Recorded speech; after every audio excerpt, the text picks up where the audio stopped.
So the quote is from page 98 from Working with Others. Burn the idea into the consciousness of every man that he can get well regardless of anyone. The only condition is that he trusts in God and clean house. Dealing with expectations is a frequent topic at meetings. It isn't wrong to expect progress of myself, good things from life, or decent treatment from others. Where I get into trouble is when my expectations become demands. I will fall short of what I wish to be, and situations will go in ways I do not like, because people will let me down sometimes. The only question is, what am I going to do about it? Wallow in self-pity or anger, retaliate and make a bad situation worse? Or will I trust in God's power to bring blessings on the messes in which I find myself? Will I ask him what I should be learning? Do I keep on doing the right thing I know how to do, no matter what? Do I take time to share my faith and blessings with others? Okay, so I'll hand it over to you. Well, thanks, Ben. I think the spirit is captured in one of the preambles, which is that we are 100 men and women who have recovered from a seemingly hopeless state of mind and body. So the head may have us believe, can you hear me? The head may have us believe that you have someone on. Keith, you're not muted. Okay.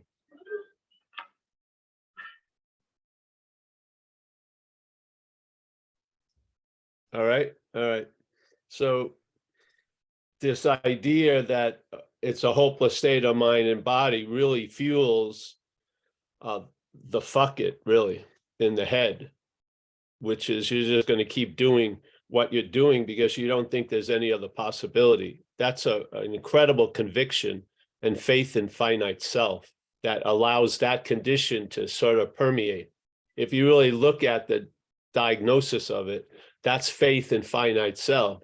The head has told you it's hopeless, and therefore you're living as if that's the case, when it's basically a seeming state of hopelessness. And it's really going to depend on us, yes, like it always does. Just the whole thing. You can have a perfect program, yet if the patient is unwilling, it doesn't matter. Yeah, it doesn't matter how sound the program is. It matters the willingness of the patient in this case, because the problem resides in the mind. It's not as if people could get relief from cancer by going to one meeting a day, there would be huge lines, like they say at AA meetings. Yeah, but this is a different type of disease. This disease tells you you don't have a disease, really. Yeah, it's just unbelievable. So yeah, burn the idea into the consciousness of every man that he can get well regardless of anyone, especially himself or herself. The only condition is that he trusts in God and clean house. And what's one of the conditions of trusting God is losing trust in finite self. Yeah. There's always an in and an out. There's always a moving towards and a moving away. So they're speaking about the moving towards trusting in God, but at the same time, there's a moving away of trusting the finite self. And I feel it would be more valuable to have knowledge of self than live in the knowledge of God as self-knowledge, which is going to avail us nothing. I truly believe you can see what you're not. You can see this foreignness, this parasitical movement, and have a clear recognition you're not that, not as a mental denial trying to get immediate relief, but as a true transition or a change in your life. Yeah.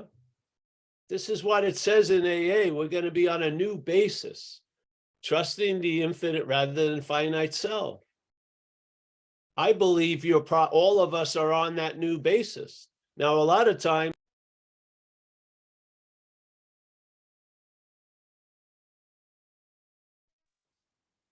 Paul, you got muted. Oh, you muted. Do you want to just start with just mute all and then start again, or no? Yeah. Okay. All right. So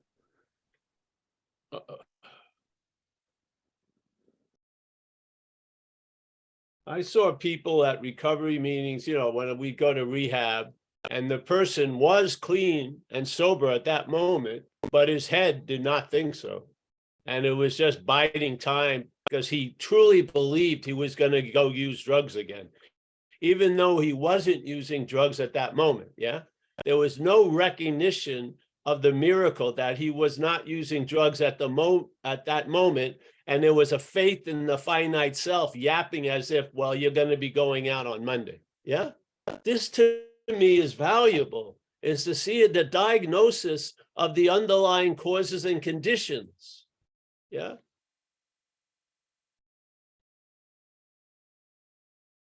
There's a power that we represent, knowing it or not.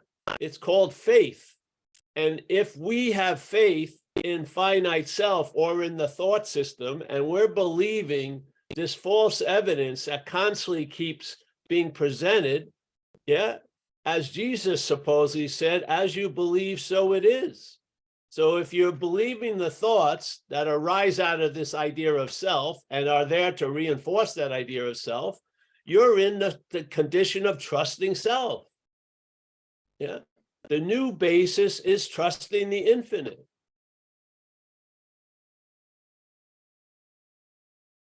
When you're trusting self in the act of being identified as it, when you attempt to trust the infinite, you're in this act of trusting self.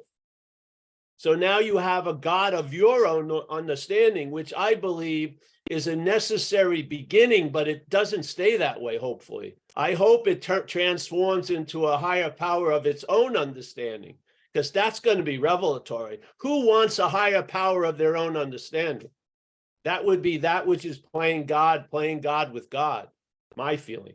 Yeah. This wasn't the idea of having your own idea of higher power, was an introductory state. They'd said, you're definitely going to outgrow that. Yeah. This is like how we get the person in the door, and then the miracle may happen. But, higher power, my own understanding, its big target is, meeting a girl or getting a parking space in front of the meeting. Yeah. My higher power is working. No, the higher power can initiate a whole transformation of you and migrate you from a failed system to a working system. Failed system, reliance on self. Working system, reliance, they call the word God. Let's call, instead of being self-centered, you're centered, let's say. Yeah. And then you have a new freedom and a new happiness, a new attitude and a new outlook. It's not like an old revamped attitude or outlook. You'll see a new, yeah? It's not like trying to change one lens of your glasses while the other lens is the same old, same old. It's a whole new pair of glasses. As that's Chuck Chamberlain wrote. Yeah, it's a new pair of glasses. Yeah. Not a corrective of the old pair, a new pair. Yeah. So we see our role in things with the hopes that will reveal self's role in things. And maybe self has had a much huger role than you think. Yeah. And if you want to abandon something, it better be foreign, because it's very difficult to abandon you, because you're going to still be there. You can abandon a car because you're not the car. You can abandon something because it's not you. Yeah. You can abandon a child because you're not the child. You can't abandon you. Yeah. You'd still be there. So we're abandoning self over to this power, abandoning the idea of self to this power. Yeah. And then, it says, the result's going to be nil unless these old ideas change. And what is the oldest idea we live by? That I'm this thing that's presented in my head all day. Do you really believe you did everything you did when you were out there using? Do you believe you chose to do that shit? Or do you feel like you were driven or compelled or imposed upon or directed? I feel the secondary examples seem so much more fitting, that I'm the doer. No matter what's ever happened through me, I was the doer of it. Yeah. You can see it with just getting a flu. You act differently to people when you're sick than when you're not. Yeah. You're more short-tempered. Everything seems bleaker. It doesn't, you can fall into a certain, like a monotone depression. Yeah. And then you get well. In this case, we're living as the flu. We continue the flu symptoms when the flu had the possibility of leaving. We bring them into recovery. So this was fundamental, this idea, this change. That's why all the supplemental, there's masters of all that.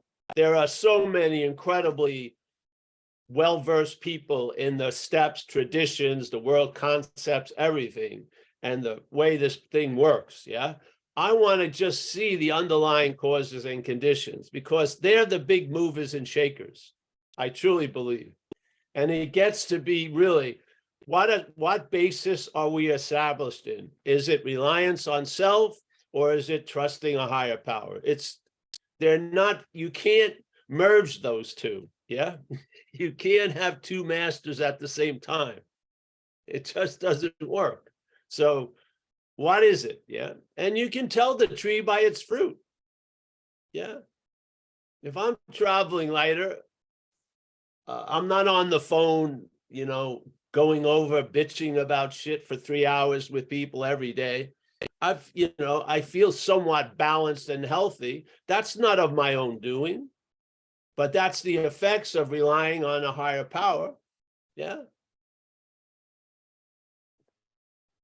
If I still have tons of anxiety about what's not happening after 30 years of being in the program, I would have a suspicion that there may be a trusting finite self somewhere, because that would produce those effects. Trusting the higher power would not produce those effects. They won't. You get grounded in this moment. Yeah. You're not grounded in what's not happening. So you can actually sort of tell the tree by the fruit. You can tell where you may be standing in all this by the effects you're living under. Yeah. And if we tell the truth through doing inventories and making amends and doing all this, after a while, there won't be a confusion. You won't scramble the messages from the old employer with the new employer. You'll see the difference clearly. And now you'll be directed by what they call good orderly direction. Yeah? And the effect of that being driven by that produces an ease and comfort, not a fucking incredible anxiety and neuroses. It does. Yeah. You feel satisfied and content as a basis, which causes a lot of the driving to get out of shit you're not in to stop. And now you can really smell the roses and look at the hummingbirds and open the door for the cat and do whatever has to happen. Yeah.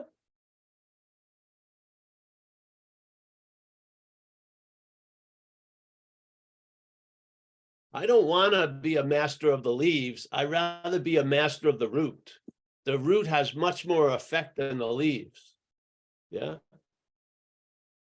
And I believe the AA way, the recovery way, is a two-pronged possibility. It's like one's going north, one's going south. It's difficult to sort of merge them. And it's trust in the infinite rather than finite self. So obviously, knowing it or not, we can lean either way. And many of us have leaned one way, which is trusting finite self. We believed what was being presented in the head implicitly. You know how many times my eyes saw that my escape route was a dead end, and yet I still ran down there and then got my ass kicked when the cops inevitably got me? How many times I relied on self instead of my own freaking eyes? Having relied on self, thinking I have a position of strength in the back of the police car, and I start bitching about how I'm being treated. You know what's going to happen? You're going to get ill-treated when you get to the station. Was that reliance on self? You better fucking believe it. Yeah. All of us have ample evidence of what reliance on self looks like and what happens when we rely on it, I hope. Yeah. And I hope a lot of us now have an experience and an observation of what it's like to live based on reliance on a higher power. Yeah. I think we can discern the difference quite easy at times. Yeah. You get in the habit of being sober, just like we were in the habit of drinking or the habit of getting loaded. I'm in the habit of getting sober now. This river, because it's been flowing in one direction, even though it could flow another direction, it's going to be hard to turn it. It would be like turning the Titanic. Yeah. It would be hard to turn it now because it's in a groove of being sober for 34 years. Yes. It has some oomph in this direction. I don't feel the river's just going to go left or right. I just don't. Yeah. So I love this platform so we could just put this out. Yeah. Yeah. That's why I think it says, the drinking and using is just a symptom. There's underlying causes and conditions. Yeah. It would be good to see what they are and what they're not. Yeah. So you can discern when the old employer's masquerading as the new employer. You'll recognize it, yeah, as the old employer. And your trust will not be in finite self or in the thoughts. Your trust will be in the spirit and not the idea of the higher power. Yeah. And results will occur, effects will happen, and you'll know the tree by the fruit. So there you go. I'm very, very keen on this because this was the pivotal point in recovery for me when I saw self as foreign and I stopped taking inventories of self manifestations and called them mine. I stopped that in its tracks. Now, when I do an inventory on self, I see the manifestations of self. I do not see them as mine. I don't. Yeah. If they make a mess, I make amends. Just like if my dog shat on the neighbor's lawn, I would clean it up. But I don't ruminate for 20 years. Why did I take that shit on the neighbor's lawn? It wasn't me. It was the dog. Yes. So something's walking the dog all the time, either higher power or lower power. Yeah.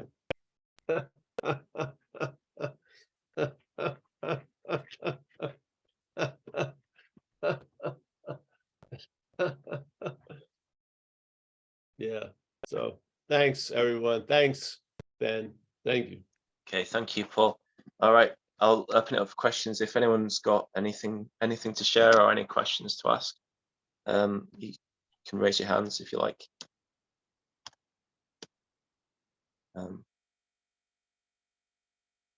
So Mike, do you want to come in? Thanks a lot, Paul. You reminded me every time I listen, I've been listening a lot after the fact, so it's nice to be here on live. You reminded me that, and I get constantly reminded that self can't get out of self. And it's funny, I really saw that at a deeper level in 2020. We were all in this workshop. And that was the whole thing, is people would just basically be in the workshop talking about how deep they were in self-reliance. And there was something that was hitting me there. And I was like, wait a minute, aren't I just reinforcing this idea? And if I'm reinforcing the idea that I'm deep in self-reliance, and I'm just supposed to sit and write inventory over that and read inventory to 10 different people, I feel like the knowledge I got of why I thought was in self-reliance just actually was more of a trick, because as much as I brought that into working the rest of the steps, 4 through 9, but specifically 6 and 7, I was still using self to get out of self with this like spiritual jacket. And I had such an awakening to that in the last I don't know, the last 6 months that I was still using the steps to get out of self. And I'm still probably using this new knowledge to get out of self. But there has been some traveling lighter, because I do believe that a surrender has been brought about with the idea that I can do the steps to get out of a situation. I mean, obviously, like you said, we clean up the shit that the dog created, but I know that I've been driven throughout my life, and I no longer beat myself up like I used to, or the self doesn't beat me up for thinking that I created all this, by my free choice or whatever. So I really appreciate you, dude. Thanks for breaking this down. And you know what? No matter how you use the solution, it's going to work. And it's going to actually work to a point where it will show you how you're using the solution. No, it's still a solution. No matter if you're not using it or the head is not using it as one, it's still a solution, because it will allow you to see that sooner or later. Yes? So you'll see the subtlety of self constantly reinforcing that you're completely entrenched in it and all the ways you try to get out of it. Yeah. The whole point really is to see you're not in it. That this is not another way to get out of it. It's to see maybe the possibility that you're not in it. Yeah. That it talks to us as us, but it isn't us. Yeah. So I found the great escape was the wisdom of no escape. You can't escape from an imaginary place. Seriously, I hope you get the flavor of that. You can't get out of what you're not in. And in fact, you are not in or are a self. Yeah. You're something other than that. And that no matter how much there's an identification presented that you're something else, you never lose the nature that you are, which in recovery, I say they try to capture it with spiritual condition, the term. Yeah. That spiritual condition, it doesn't matter how many gloves it's put in, it never loses its own nature. Yeah. So you can be in a glove for 20 years, it doesn't turn into a glove. Yeah, it has its own nature. It's not a chameleon on the nature level, on the essence level. It's of spirit. And so all the shenanigans the head tries to pull, it usually says it's already pulled it. It says it's historical. And after a while, you see that ain't true either. So more gets revealed, as it says in the vision for us. It says this power is going to constantly reveal to us stuff. Yeah, that's what happens. So while we're in the solution, it will constantly reveal how the solution is being used to make a problem by the head. Yeah, it's just beautiful. So that shit that was unsuspecting, you now see it. Yeah, you've got a very clear composite drawing of the thief.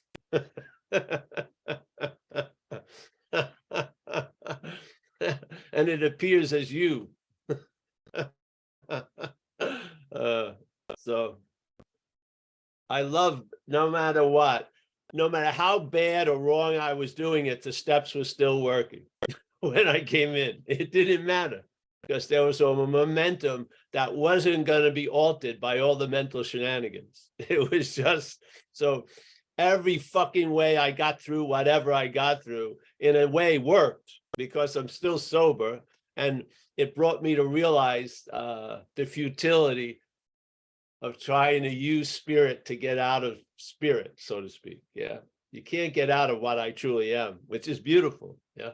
That's why I don't have to worry about getting in it. I don't believe that we produce a spiritual condition.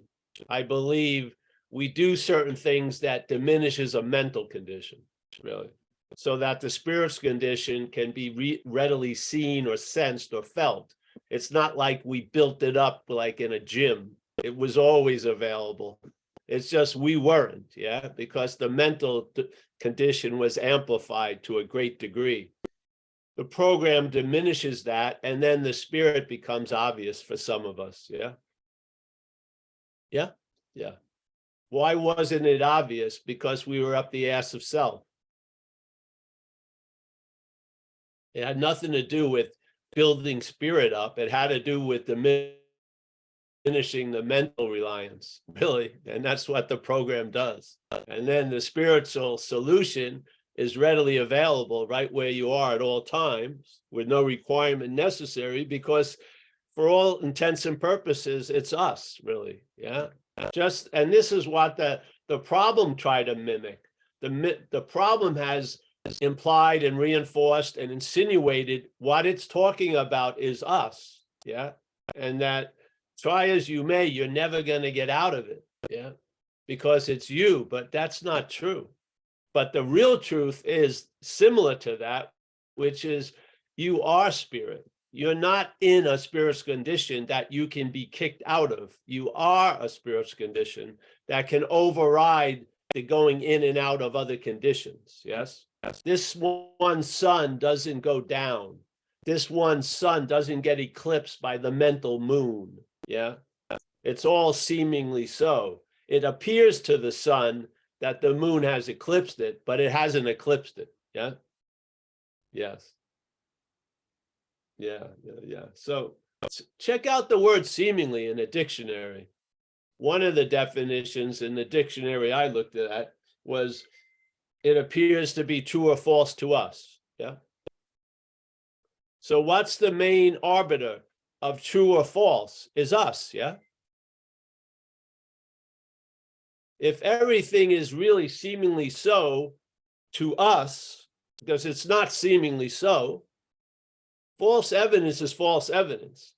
It has to appear to something that's truly real, which is us, to be real for it to have a real effect. So false evidence appears real to us. We're the big point, us. Yeah. So we can make it look like a hopeless disease of mind and body or a seemingly hopeless disease of mind and body. Yeah. Yeah. It's not going to argue, really, because it doesn't have any say. We're giving it the meaning it has. Yeah. So I believe us is reality, and false evidence is presented to reality. And in certain conditions, reality takes the false evidence to appear real. And then actions are based on that, which is what they describe as a decision made on self that sets off trains of circumstances that do a lot of shit. And then we get caught up in that tumble, rinse, wash cycle. And there we go. Yeah. All the while not realizing our role in everything. Yeah. Because we're not seeing self's role in everything.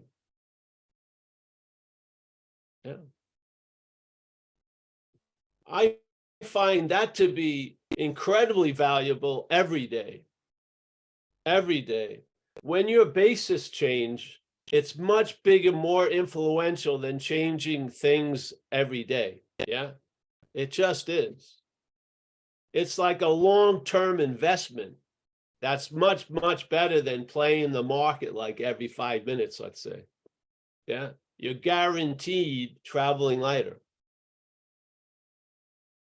Yeah. You don't have the great dramatic joy of losing everything or getting a big giant thing, but I just love bypassing all that shit.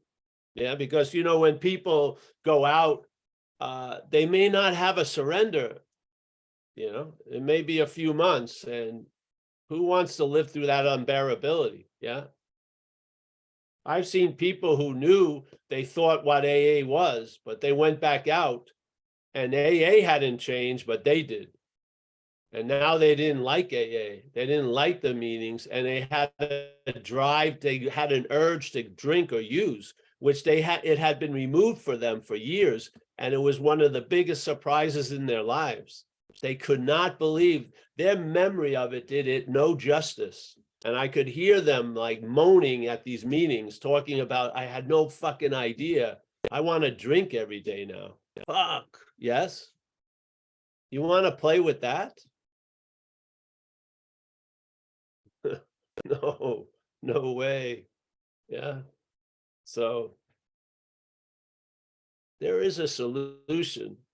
I think it's best to see what the problem is truly and find out the solution instead of trying to know the solution from the problem. I really do. Yeah. I would just rather tell the truth about what I'm not than to try to imagine the truth about what I am. Because I'll find out what I am as soon as I get removed, as soon as the interest has migrated from what I'm not, I'll definitely find out about what I am. And you will feel it. It won't have to be conceptualized or chanted or affirmed. You'll live from it. Yeah. It'll be a living tactile sense. Yeah.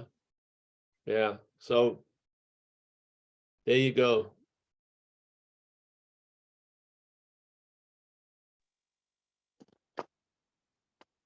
Okay, thank you. Ross, I've asked you to unmute if you want to come in. Hi, thanks. Hi, Paul. How you doing? Sorry, just clearing my vape throat there. Yeah, so I came on your meeting a couple of weeks ago, and we were talking about self and things like that. And you know, my sponsor's really, really on this page with everything. And you know, I kind of was as well, but in recent times, being on this meeting and doing some work with him's really pushed me over the line with it. You know, I was suffering from flashbacks, let's say, and through having done a sort of step 4 and 5 recently, I realised that self had convinced me that flashbacks were a natural part of my recovery. And what it was I was holding on to the idea that I had done these things. So I had these like extreme moments of embarrassment, which turned into like a flashback, you know, and like really quite intense. Like sometimes I'd be screaming out loud in the shower, just going, ah, you know, just how painful it was. And then that stuff that you spoke about, you know, I really have experienced over the last week and a half, most of the time, like complete clarity in my mind about self trying to tell me wee stories about things and people and judgment and all that, and just being able to totally just push it away, you know. And the flashbacks have stopped, which is a relief because that was really torturing me, to be honest with you. And you know, that just, and I can really see now, like if there's things that I shouldn't be doing, you know, not unspiritual things, if you like, I can see how that feeds the self. You know, it's like it becomes blurrier in my mind of what's self and what's, you know, true thought and all that sort of stuff. Only had one moment of that early in the week, and I was like, whoa, wait a minute, you know. And yeah, just like I have really experienced a new freedom, you know, for a lot of my time. So I've been in recovery about 4 years or so, and I have experienced something similar for this for quite an extended period. But the flashback started ramping up, and you know, self had convinced me that I needed a girlfriend to be okay as well. So that I went through a whole sort of process with that. But funnily enough, God has provided me the perfect platform to deal with that stuff in a very healthy way. You know, I've started really going into the same sex ideal sort of stuff, which has been a bit very liberating. But yeah, really getting pushed over the line that almost everything in the past was self and manifestations of self. It just kicks the door right open to the spirit, you know. Like I was just like, you know, I was just in the shower the other day, and I was just sort of listening to music, and I could feel it, like the power was like bursting right out of my chest. I was just like, oh my God, this is incredible. You know, it was like a very physical experience of just clarity and peace, you know. It was quite something, you know. And just that stuff that you're talking about, you know, the power will show you the truth, but I don't know what it is. And you know, I see it in the fellowship in Scotland. A lot of people don't talk about self. You know, I don't know how it is in America. You know, I suspect it's probably the same, where it's quite a small amount of people that really go down that road. But it's funny because I feel like you can't tell anyone, they have to be ready. But at the same time, you're like, just understand, you know. It's the strangest thing. Yeah. But yeah, thanks very much for putting these meetings on, because I've sent your video to a couple of people, sent it to one of my friends in recovery, and he said he watched 1.5 minutes and he was like, oh my God, this is the real stuff, you know, in the recovery chat and all that sort of thing. But yeah, thanks very much, and thanks for letting me come in. Thank you for that share. Yes. This is sort of like, you know how when they describe the effects of recovery in the book, you have an intimacy with it. So when you share like that, I have an intimacy with that. And I'm sure a lot of people here have. Yes. Yeah. There's people describing like the migration from reliance on self to a new reliance, very similar sense and feelings. Yeah. So you can, yeah. That's the beauty of this, where we're being relieved of a singularity, this idea of self, even though it's presented as different names. It's the same stock version, so to speak. Yeah. That you're the doer of whatever came through you, no matter what. You're the thinker of all these thoughts, bad or good. You're the, yes, it's the same, really. It has a different feeling, obviously, when you're living it, because of it brings about to some extreme, a terminal uniqueness. Yeah. So you feel like no one thinks like you do or feels like you do. And then some people will even have a life and it could be true that no one's gone through what they've physically gone through, but it doesn't, in one sense, it doesn't matter, because you want to see the similarity, not the difference. Yeah. The difference is where the problem thrives. Yeah. It's always trying to make shit that's sort of a stock version as unique. So thanks for sharing, bro. Yeah. And we have another right next to our friend. We got LJ. Ben, Yeah. if you want to. Yeah, Yeah. I'll LJ. Okay. Okay, so I raised my hand and then I took it down, and then when Ross talked about flashbacks, I put it back up, and I don't know if I'm gonna make any sense, but I've been doing this clinical trial and I have a lot of PTSD stuff, and everything is coming to the surface. You know, I feel like if I ran out of options, and I mean, I've done everything to fight this cancer. Somehow I came up with fucking $400,000, probably altogether over 15 years. And I was just a poor single mom, you know, but it's all so complicated and such a long story. But anyways, I made a deal with the devil, man. I'm Pfizer's bitch. And it's breaking me wide open. And I feel like I'm spiritually bipolar. All this rage has come up from my childhood and towards our so very broken medical system, both conventional and alternative. And I go into this trial and I become the biggest Karen that you've ever seen in your life. I'm such a fucking bitch.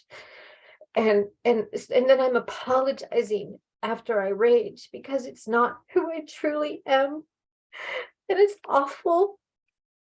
And this last week, I just really broke, and I went all Norma Ray, and it was my oncologist and all these pharmaceutical reps, and I was just fucking raging, and I don't even know what I said, but whatever it was, I think was the truth, because everybody just was looking down. And the only thing I remember was this sweet little pharmaceutical Pfizer person. I looked at her and I remember pointing my finger at her like I was some kind of black witch and telling her, I can feel your heart. Your heart is good and pure, but it's going to turn black if you continue on with, I mean, it was just fucking crazy, you know? And they're making me do shit that's going to kill me, but if I don't take these drugs, I'm going to die anyways. And so nobody will fight for me. So they gave me the number for some Pfizer person back east. And so when I left Seattle, I calmed myself down so I was sane and drove over the pass. I'm in Idaho now. And when I called her and she was horrific. And I realized that I'm nothing but a fucking lab rat that they're going to throw in the garbage can. And this is all for corporate profits. It's not about saving humans. And I have no power. None. I can't fight Pfizer. And I came back here and I shook all night. I got so cold, and I thought I was having seizures.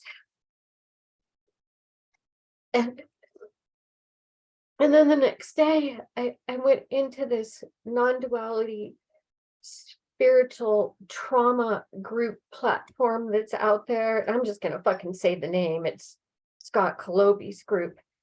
And the experience that I had with him and in that group was not good. It was not good at all.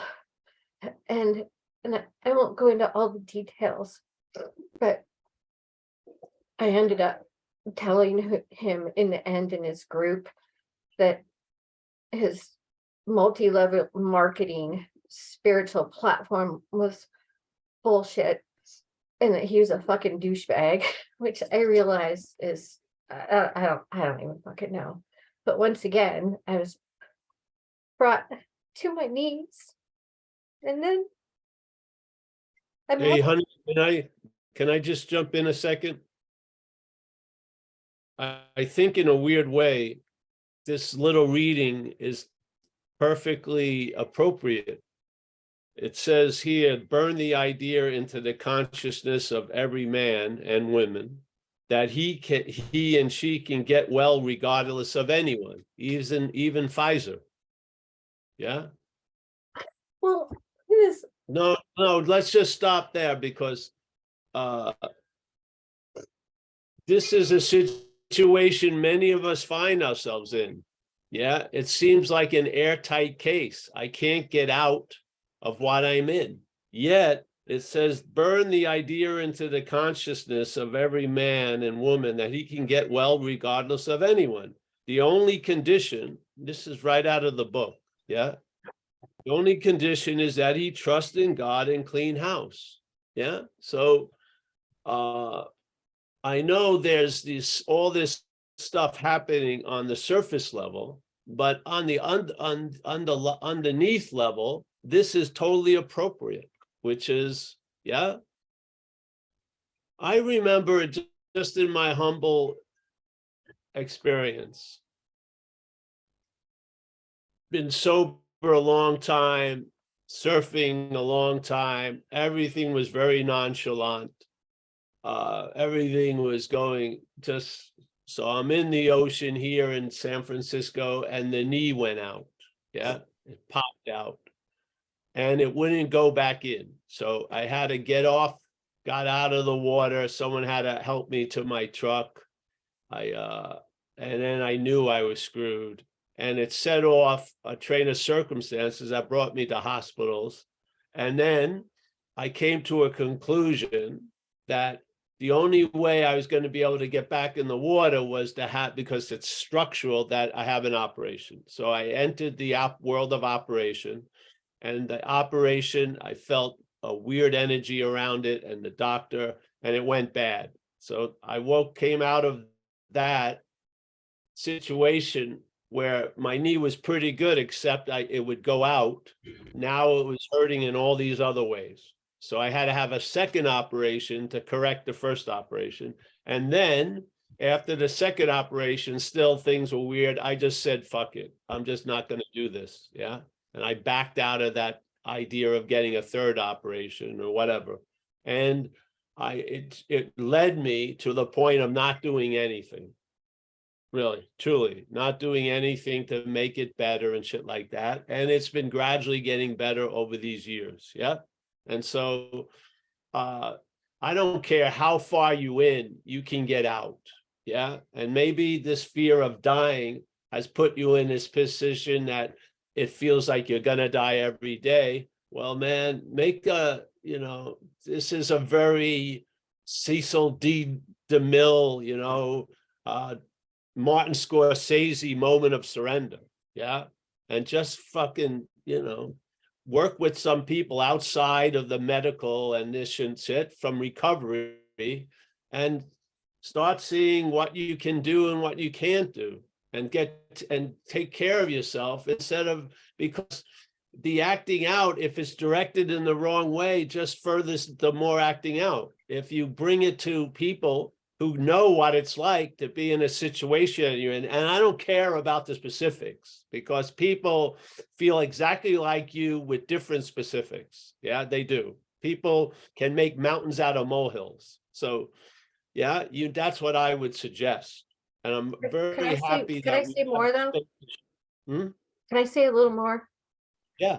I know what you're talking about. I've been at this place years ago.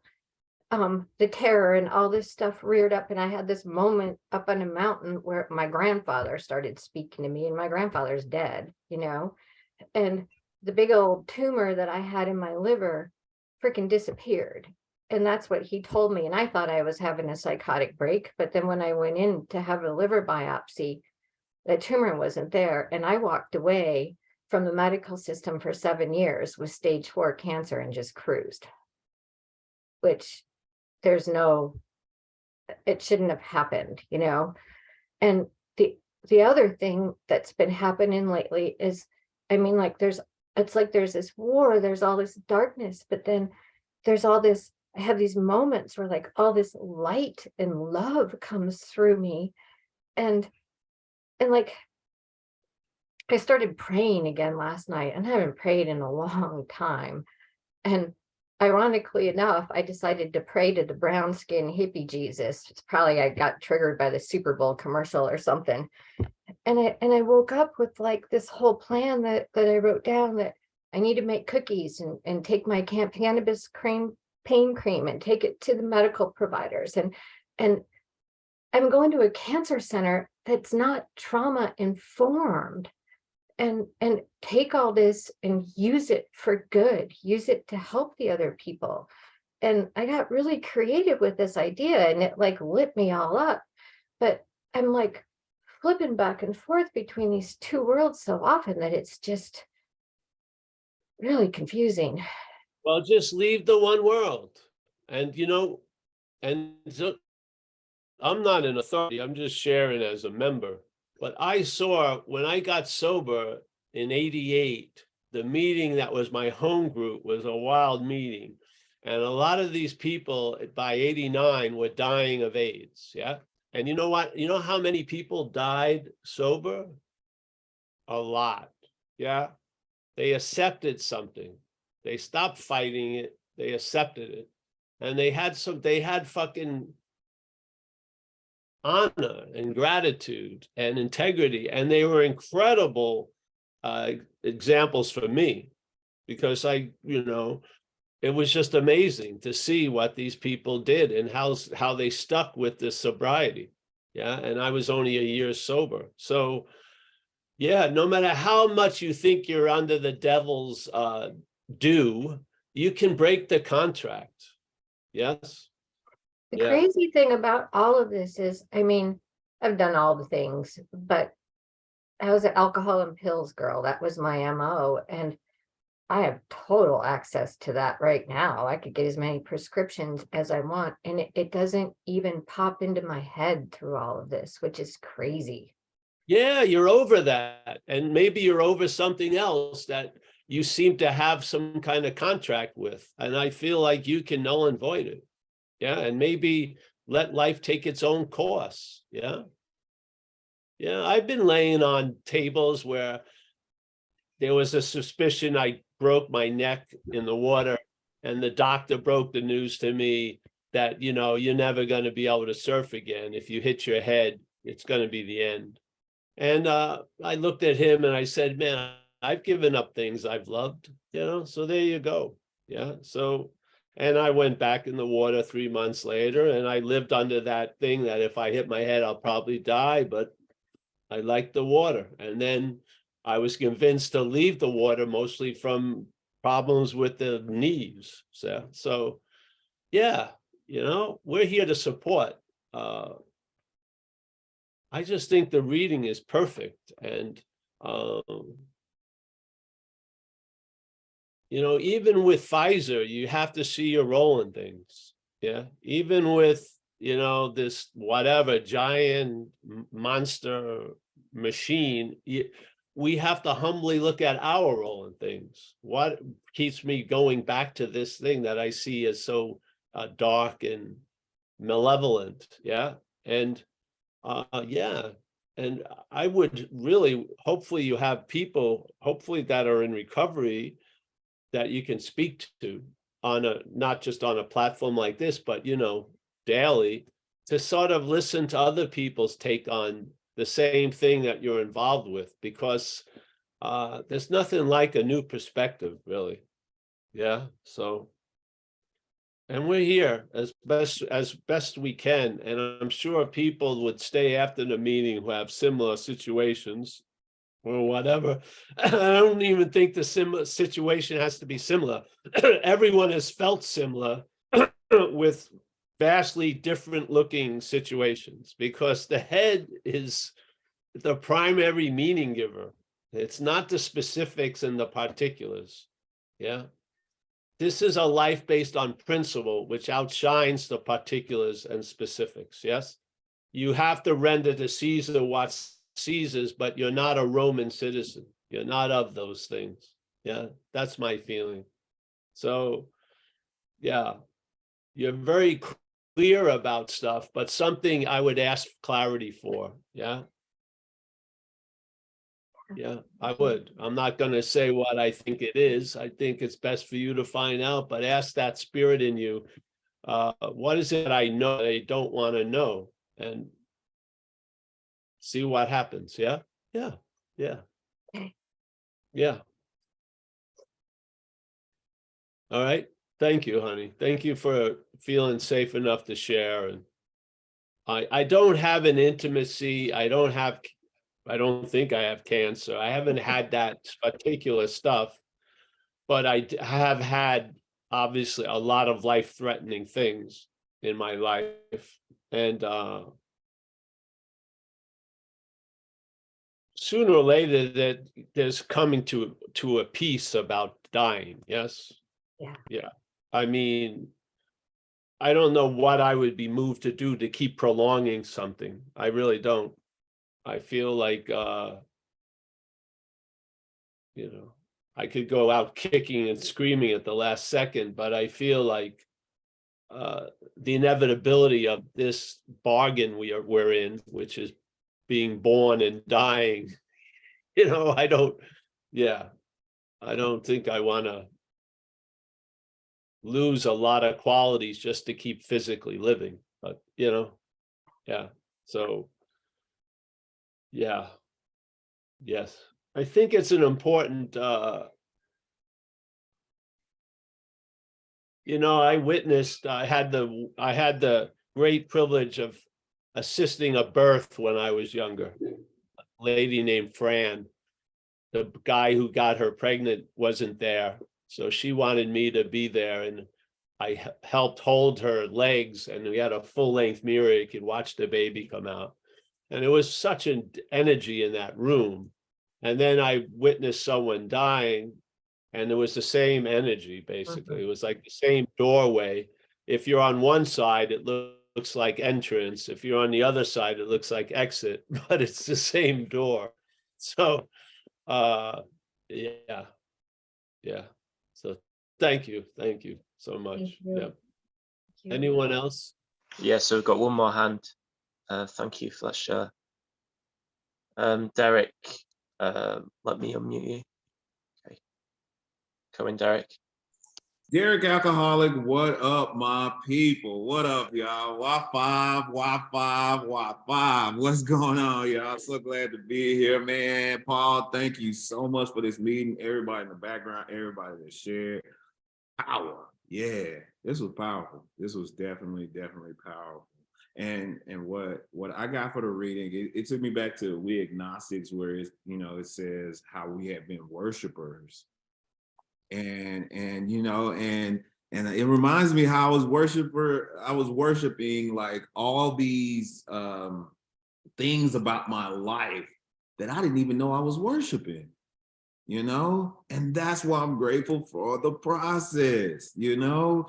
I used to be like, oh, I have so much PTSD, or oh, I'm from the hood, and, you know, I can't get this. This is not meant for, you know, those things. And I held on to them like they were precious. Yes. And y'all would say, nah, D, like, turn it over, surrender it to God. And I'll be like, yeah, but you don't get it, man. Like, you don't get it, you know. When I hear a soda pop open, that, you know, that, you know, it reminds me of a beer opening, or it reminds me of a gun cocking, you know, that sound, you know, and that, yeah, like, Derek, go through this process, bro. There's a power within this process.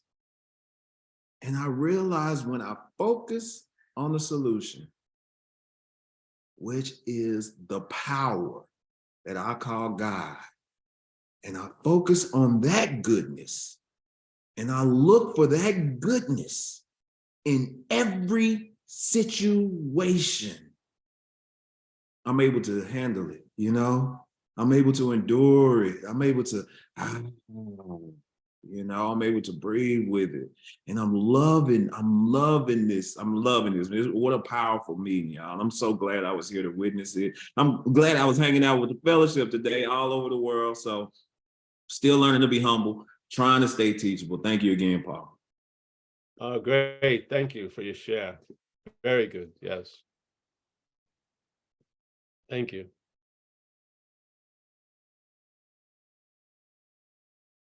That's right. There's a famous story in one of the editions called Freedom from Bondage, and it captures what our friend just said, which is a lady had a story, an ongoing story, that she would do anything to get out of this resentment she had concerning her mother. Yeah, and she had a huge story about it. And then she got sober, and she realized it was completely different than that. Her resentment of her mother was giving her excuses for her own failed marriage and rationales for why nothing's worked. And she became like the golden calf, this resentment towards her mother. It gave her, it was the logic, the disease was using to rationalize this whole place. And so she realized, if I don't get out of this resentment, I'm going to drink again. And to her, to drink was to die. So she was in that dentist office or something, and she saw that magazine with an article from a priest saying, if you have a resentment you can't seem to get rid of, do these things, which was pray for the person to have what you want and more, no matter if you mean it or not, and just do that for a while until the flavor inside changes. Yeah. And so she did, and she got relieved from that resentment. But how are you going to get relieved of something that the head wants so much not to be relieved of? Yeah, there's got to be a truth telling to recognize that there's a ongoing agenda that's basically really overshadowing what you think is your agenda, and that ongoing agenda is what is from what's taken us over. Yeah. And so we're basically being used for transportation to live out its agenda, disguised as our agenda. Yeah. And for it to stay still disguised as our agenda, a lot of the agenda can't be revealed to us because it wouldn't be fucking appropriate. So basically, we're in the dark a lot of the time while this parasite's running its life through us. Yeah. And so, yeah, we have gilded many things we thought we would love to get rid of. And in a weird way, there's a mental worshiping. Yes, of course. And that's why we like the question, you know, what is it you know that you don't want to know? Because a lot of times when people call me about, I don't know if I should leave this relationship or not. And I said, well, if you just sat down and ask yourself, what is it you know that you don't want to know? I bet you the truth's going to come up because maybe you know that that person's crazy, and though she has money or she looks beautiful, this and that, I think I can get enough out of it before it blows up. Well, that seems to be an insane decision based on self. Yeah. And then if you follow through with it, when the shit hits the fan, at least you won't be bitching to everybody. You'll be accountable because you knew better and you did it anyway. So it's beautiful. And some of that can be brought about by just doing an inventory, simple inventory, because the inventory will produce an answer. And the best part of it, it won't be your answer. Yeah. It will be an answer that's contrary to the one the head brings about. Yeah. I did it once perfectly. It told me, do not pursue this woman. I pursued that woman, and the payoff cost ratio didn't improve to be successful. There was a payoff, but there was a long-term cost. I was warned. I did it, and then I just took quote unquote accountability for it. So I didn't spend a lot of time on phones bitching about it to people, and it worked itself out. But I learned a lot. So yeah, thank you. It's been a very nice meeting. You want to end now? Oh, we have 3 more hands. Let's go. Yeah, you still want to go, Paul? Yeah, I'll leave yeah. it. Sure. Okay. So the first one is ham and cheese Tuscan. Okay. Hi, my name's Frank. I'm an addict alcoholic, and I've been in recovery for a while. And I remember earlier in recovery, I did this thing called Landmark, and they were all about the story. Everything about the story and the rackets, the story and the rackets, the story and the rackets. And it was like, so I even went and paid more money and did a couple of their advanced classes, and they were like still all about the story. And they made us write the story and tell the story to somebody over and over and over again until it was just a story.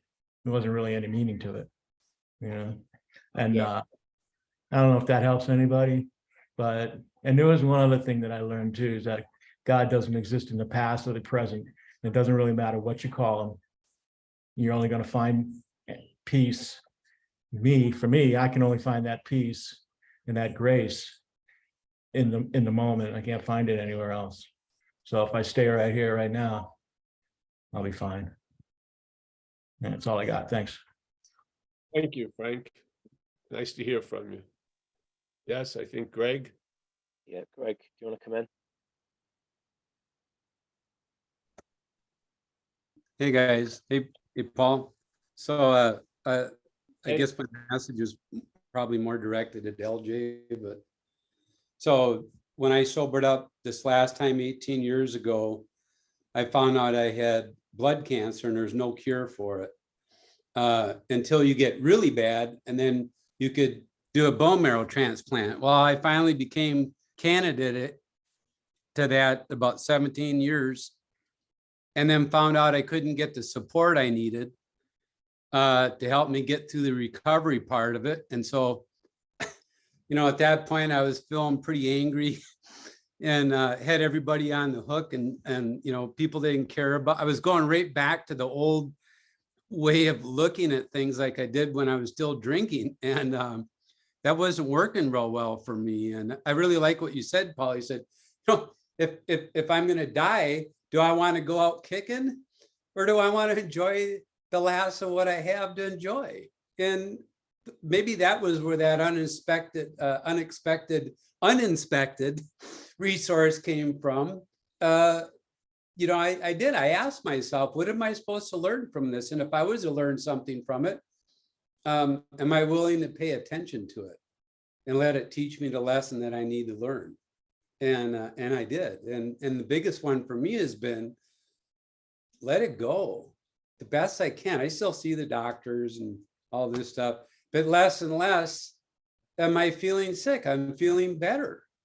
And I'm really enjoying my life. And it makes absolutely no sense. Just like my sponsor, I remember I used to come to meetings and I'd want to talk to him, and I really got some big problems. And he goes, good, go shake people's hands at the door and welcome them. And I'm going like, man, I got some really big problems. We need to talk. He says, we will, but they can wait. They're not happening now, like Paul says.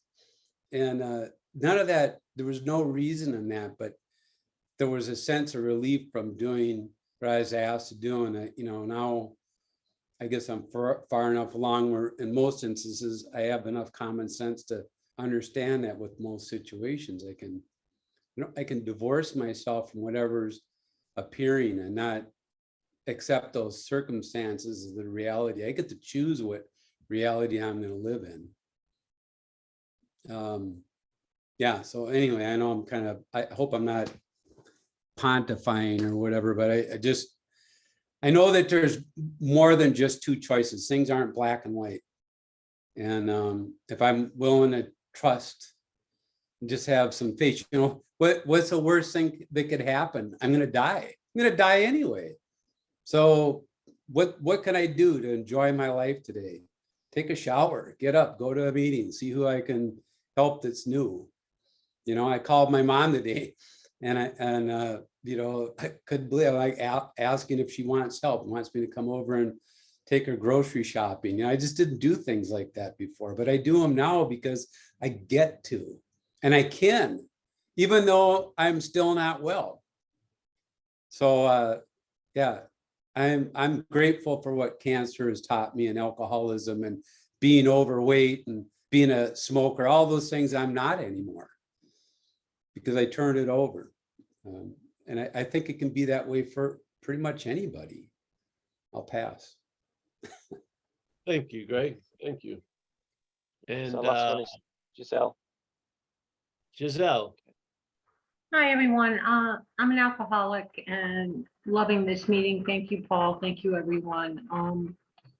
I don't know if I'm going to try to keep it real short. I have a very special friend in recovery that was told she would pass away from cancer 8 years ago, and she poured herself into service, and she poured herself into trying to enjoy life the way God intended her to do, and she's still alive.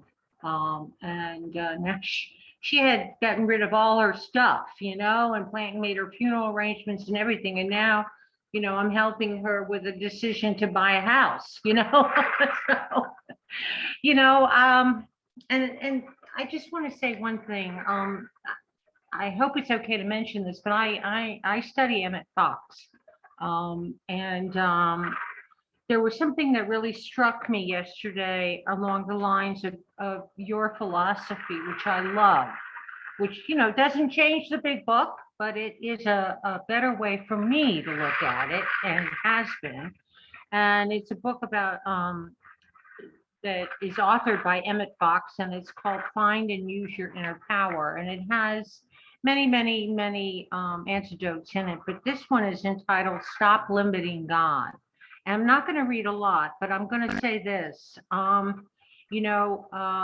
When you say there is no way out of my difficulty, what can it possibly mean except that you cannot see a way out? When you say it is too late now, what can that possibly mean except that it is too late for you?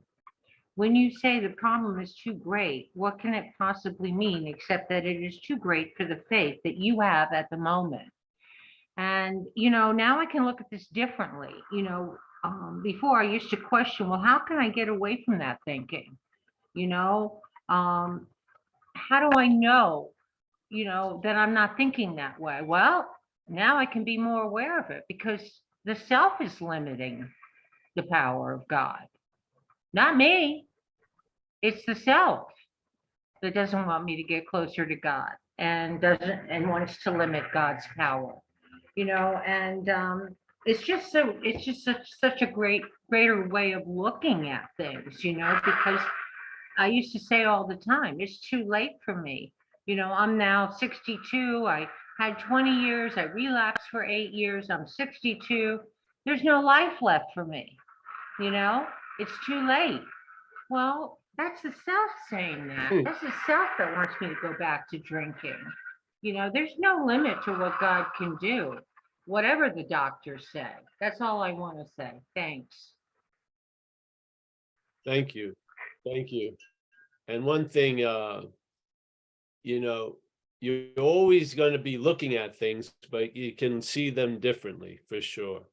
Yeah. So this is the essence of traveling lighter. It's not saying that things are going to turn always great, but whatever life has in store for you, you'll travel lighter through it. And that basically is quite valuable to me, to tell you the truth. So yeah, thank you.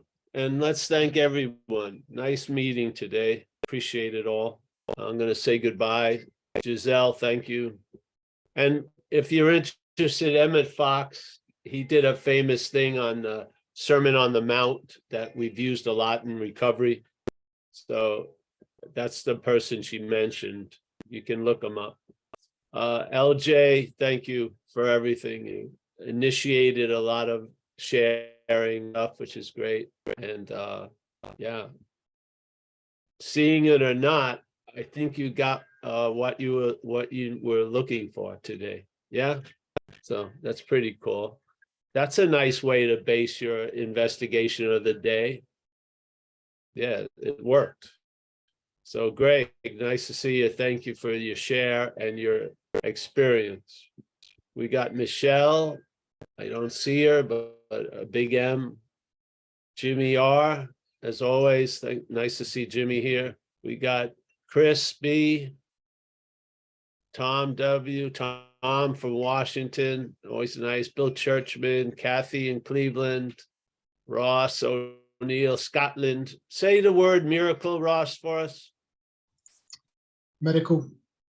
Yeah, great. Thank you very much.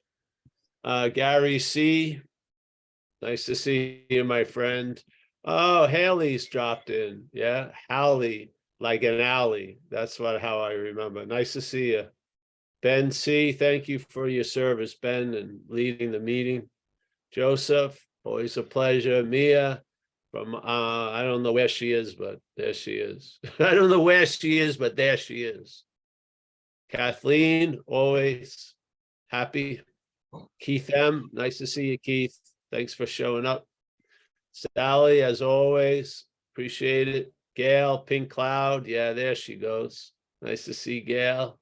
She's getting ready for a new do. What's happening, honey? Yeah, all right. Okay. We got Suzanne M. Always a pleasure to see Suzanne. Michael Stacy.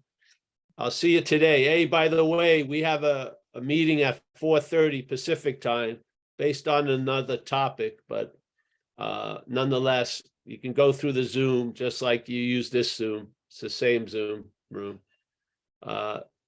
Hopefully I'll see some of you later. Kurt, as always, nice to see Kurt. Yeah. Yeah. Mike M. Miranda, traveling well. Good. Thank you, Miranda. Let me see. We got Oliver in Berlin. Always a pleasure to see Oliver. We got Tony. It's looking nice in Santa Maria. Nice cloudless sky. Roman. Yeah. I'd love to be in anything with Roman, but I'm not a Roman. I'll have to work on that, but yeah, nice to see you, Roman. Bruce, as always.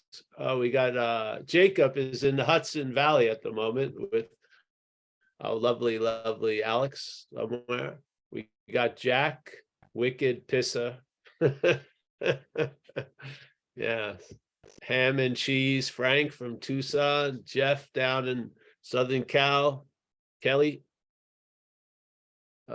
Amy in Seattle, Laurie, Sean S. Let's see, I think I've captured everyone. Hey, thanks a lot for holding the space for all of us. There's Alex. Nice to see Alex. Yeah. Cindy. Oh, John S. in Florida. Nina, I almost missed Nina. There she is. Sometimes, you save the best for last. What can you say? Very nice. I didn't see all of you. Bruce, I think I got. Hey, thank you, everyone. Hey, again, I'll see you soon. Thanks. Thanks, Paul. You're welcome. Thank you all. My pleasure.